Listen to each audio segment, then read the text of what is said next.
Hello, fourth graders. In this activity, which is called In the Graph, you will interpret both pictographs and bar graphs and match mathematical relationships presented in words with those shown in a graph.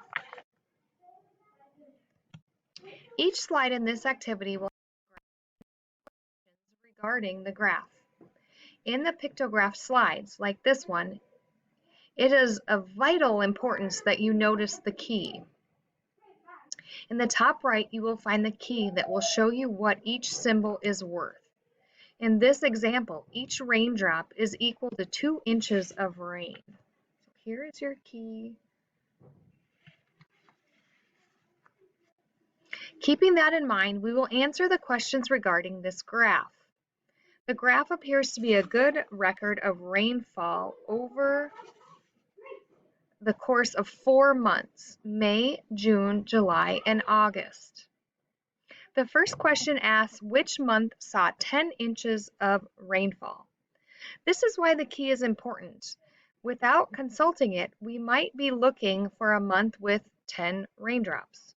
But since we know that each raindrop is worth 2 inches of rain, how many drops would we need to make 10 inches? It would have to be 5.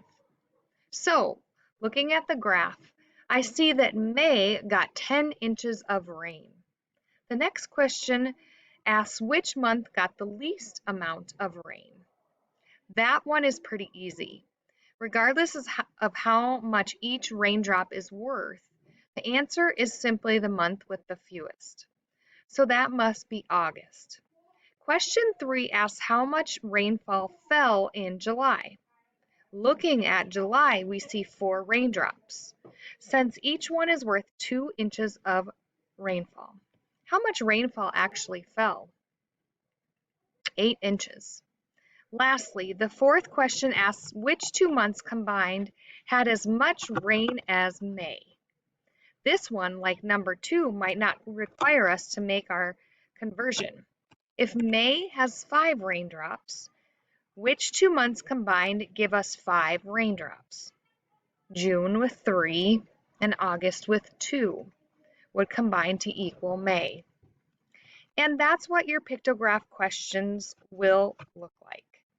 There are also some questions with bar graphs, but they all have one-to-one correlation, so no need to consult a key. Good luck.